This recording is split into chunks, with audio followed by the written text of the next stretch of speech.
Shalom, selamat malam Bapak Ibu Saudara yang dikasihi Tuhan Yesus Kristus. Selamat berjumpa dalam renungan pada malam hari ini. Doa dan harapan saya saudara semua ada dalam keadaan yang baik, sehat, penuh sukacita, dan berlimpah berkat Tuhan. Sebelum kita mendengarkan renungan firman Tuhan, mari kita siapkan hati dan berdoa. Kami bersyukur Bapa Sorgawi, Bapa yang maha baik, Bapa dalam nama Tuhan Yesus Kristus, Tuhan dan Allah kami yang hidup dan berkuasa. Kami bersyukur Tuhan sudah memimpin kami di sepanjang hari ini. Terima kasih untuk berkat perlindungan dan segala kebaikan Tuhan. Saat ini kami mau mendengar sabda kebenaran firman-Mu.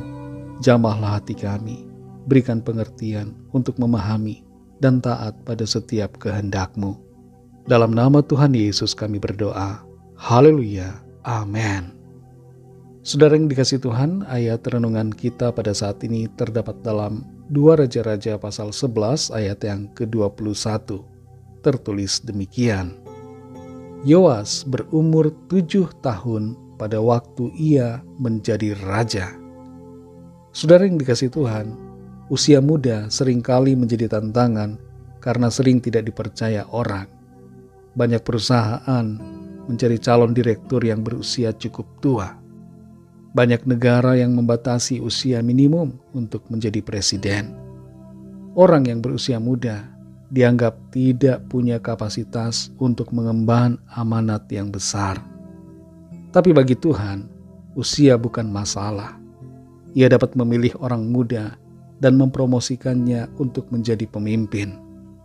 Kita perhatikan bahwa Daud diurapi menjadi raja di sekitar usia 17 tahun. Dan naik tahta di usianya yang ke-30. Yusuf menjadi wakil Firaun juga di usia yang ke-30 tahun. Mereka adalah orang-orang muda yang dipakai dan diangkat Tuhan di usianya yang masih belia. Dan kita perhatikan di ayat ini saudara, ada satu pribadi yang sangat jauh lebih muda yang menjadi raja atas penentuan Tuhan. Namanya adalah Yoas. Kita baca kembali 2 Raja-Raja 11, di situ tertulis di ayat 21. Yoas berumur 7 tahun pada waktu ia menjadi raja. Bayangkan saudara, di usianya yang ke-7 tahun, Yoas menjadi raja atas Yehuda. Pemilihan ini mungkin tampak tidak biasa, bahkan sulit dipahami, mengingat usianya yang begitu muda. Tapi dalam kisah ini, kita melihat bahwa Tuhan memiliki kekuasaan untuk mengangkat siapapun. Tuhan bisa memilih dan mempromosikan kapan saja, bahkan saat di situasi yang tampaknya tidak mungkin.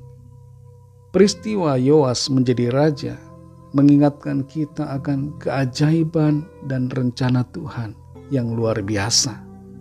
Kadang-kadang dalam hidup kita mungkin merasa terbatas oleh usia, pengalaman, atau situasi yang kita hadapi.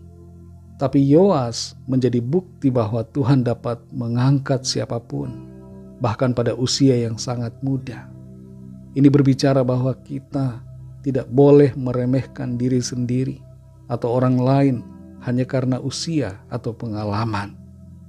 Selama Yoas menjadi raja, ia melakukan banyak hal yang baik di bawah bimbingan imam besar Yoyada.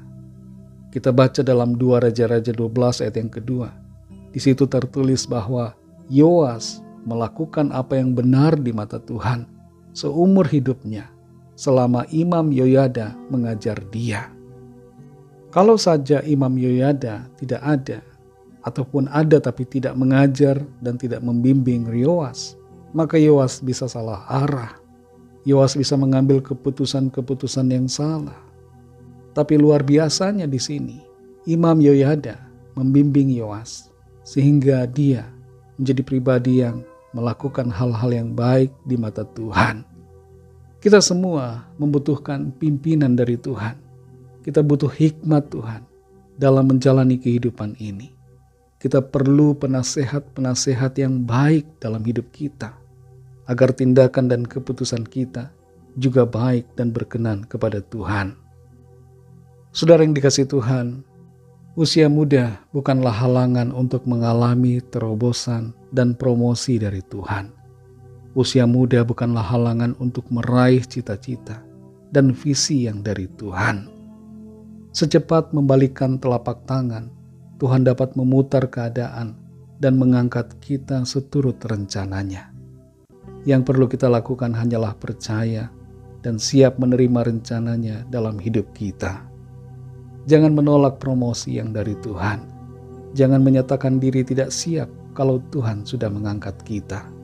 Karena siap atau tidak siap, kita akan dipersiapkan oleh Tuhan. Dan firman-Nya akan menuntun kita. Serta Roh Kudus-Nya akan membimbing kita. Sehingga kita akan memiliki hikmat dan tidak akan salah mengambil keputusan. Bagi kita yang sudah tidak muda lagi, firman Tuhan yang sama berbicara kepada kita bahwa Tuhan dapat memakai dan mempromosikan kita tanpa memandang usia kita berapa. Usia tua bukan berarti sudah tidak berguna. Tuhan masih dapat memakai kita untuk kemuliaan-Nya. Mari kita berdoa.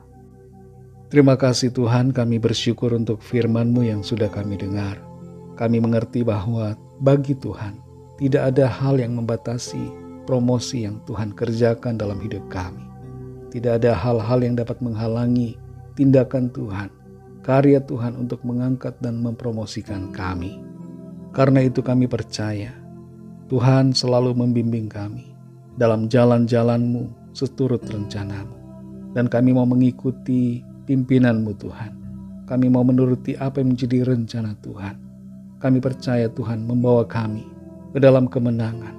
Dan Tuhan memakai hidup kami menjadi alat bagi kemuliaan Tuhan. Sepanjang malam ini Tuhan kami mohon berkat perlindungan-Mu atas setiap kami. Berkatilah kami dalam tidur kami di malam hari ini. Bangunkan kami kembali dengan tubuh yang sehat, tubuh yang disegarkan kembali oleh kuasa Tuhan, untuk kami pakai memuliakan Tuhan dalam segala aktivitas kami. Kami bawa kepadamu setiap pergumulan kami masing-masing secara pribadi. Biarlah tangan Tuhan melawat setiap kami. Ada kesembuhan, ada jalan keluar yang Tuhan kerjakan, ada pemulihan, ada kelepasan, ada mujizat terjadi di hidup kami. Terima kasih Tuhan. Berkatilah bangsa kami Indonesia, juga semua bangsa yang ada di dunia ini. Berikanlah keamanan, kedamaian dan kesejahteraan. Dan lawatlah ya Tuhan setiap orang dari segala bangsa. Curahkanlah Roh-Mu yang kudus, agar setiap orang percaya kepadamu. Terima kasih ya Bapa. Dalam nama-Mu yang kudus, nama Tuhan Yesus Kristus, kami sudah berdoa dan mengucap syukur. Haleluya. Terimalah berkat Tuhan. Tuhan memberkati engkau dan melindungi engkau. Tuhan menyinari engkau dengan wajah-Nya dan memberikan kasih karunia. Tuhan menghadapkan wajah-Nya kepadamu dan memberikan damai sejahtera. Berkat anugerah dari Bapa Surgawi, kasih karunia dari Tuhan Yesus Kristus, dalam persekutuan dengan Roh Kudus, menyertai kita semua, sekarang ini dan sampai selama-lamanya. Dalam berkat nama Tuhan Yesus Kristus, haleluya, amin.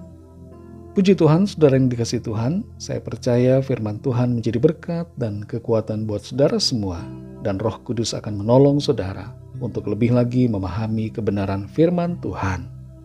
Tuhan Yesus memberkati saudara semua. Sampai jumpa dalam renungan yang berikutnya. Haleluya.